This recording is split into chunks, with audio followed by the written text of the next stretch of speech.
here's my review of Btooom Episode 1, First Impressions. Let's jump right into this. Basically, this was a good episode. This was a good episode. It intrigued me enough to do a First Impressions review for this show, so let's jump right into it. Basically, we have this character named Sakamoto Ryota, and he plays this game called Btooom. Btooom is not your ordinary military-based game.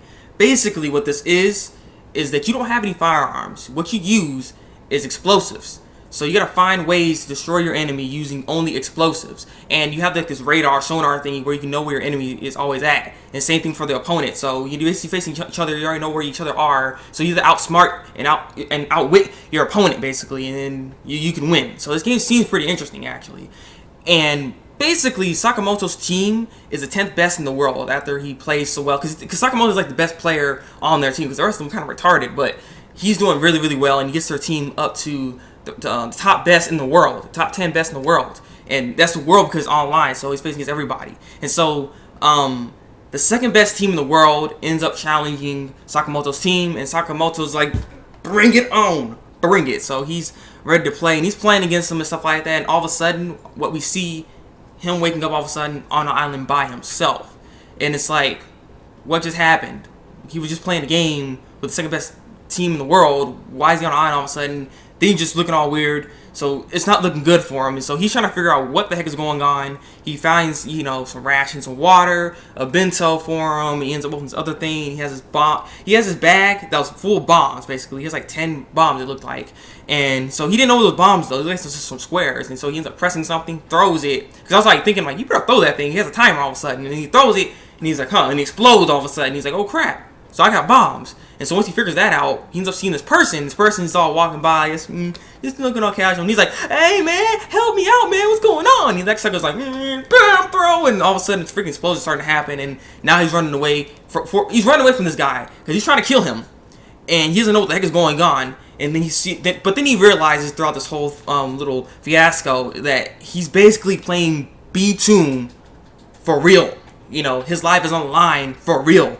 Not just in game mode. So he's like, he's scared, he don't know what to do, and he's like, oh crap, this is not good. So he has to figure out how he's gonna outwit his opponent, how to use his timer bombs, because he didn't realize it was a timer bomb until like later on. Like it's kind of stupid. Like I would have been known that was a freaking timer bomb, but nonetheless, he figured out it's a timer bomb, and he tries to outwit his opponent, and he does, and he ends up killing him, and he splatters into pieces and stuff, and that made him throw up and stuff. So he's like, what the heck? He don't even know what's going on. But he defeated his opponent, whoever that person was that was attacking him randomly, because he doesn't even know what's going on. That guy knew what's happening. So I'm curious what brought him to this island.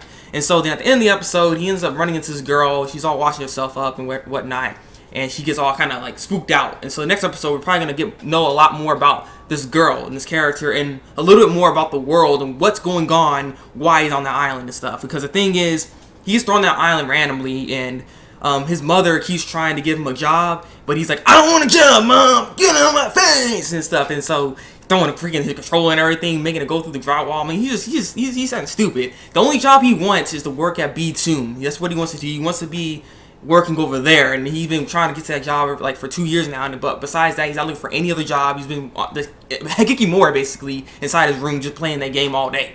So that's what's going on. His mother is just worried about him, and so I don't know. The thing is, after he had like this argument with his mother, he went outside and he saw these men in black, these dudes, like, hey, are you Sakamoto Ryota? And he's like, yeah. All of a sudden he's on an island, and so it's just like they must have sent him there. Why they sent him there, and what is the story going to progress to exactly? Because I am curious about this. Because the thing is, this seems like a very basic survival show. There's not really much story into this. It's going to be very character driven. So I'm just like, what is this going to amount to exactly? What are they trying to go with this? So I'm actually curious about. So that's why I'm looking forward to seeing how and why he's on this island. Like, what is the reason why they put these people on the island to fight for their lives? And does this end if there's only one person left? Survival to the fittest. Only the strong survive. So do they win some kind of prize? Like I'm really curious of what exactly, to why they're on that island, to what they're trying to get, what is it they're accomplishing being there, fighting for their lives. So I'm really curious of what's going to happen with this show, because it seems pretty interesting. So yeah, this has been my little thoughts on the show, because like I said, it's interesting. enough for me to continue watching it, and I want to see where the story is going to progress to, and what are the other characters in the show, because we see the opening and ending. Not by the way, the opening and ending is pretty good. I actually like both ending and opening, so it's really good. The animation for the series too, I actually like it. Like, the main character reminds me of Light Yagami quite a bit, because how his hairstyle is and just the way he looks a little bit. Sometimes he does look like him, just a little bit more creepy sometimes. I'll have to say that. But he reminds me of, like, I do like the art style for this show, so it looks pretty good. I like it. It seems like it's gonna be a pretty gritty anime. Might be a little bit, lot of violence, and some etchiness in this as well. So yeah, I kind of want to see how this is all gonna go out. So yeah, leave a comment below. Tell me what you think of the episode. Are you gonna continue watching this show? Did it intrigue you enough? Did it turn you away? Like, what is your thoughts on this show? Leave it down below. Tell me what you think. I am curious. Like I said, if you've seen the manga or anything, like, please refrain from spoiling anything, okay? I just want to tell you that right now. Don't spoil nothing, okay? So yeah, this has been my review of Btooom, my first impressions. Like I said, it's good, so I'm looking forward for more. So yeah, subscribe to my channel if you want to see some more first impressions reviews, and like this review here today. So yeah, it's been the Thabreakmaster, and until then, break out.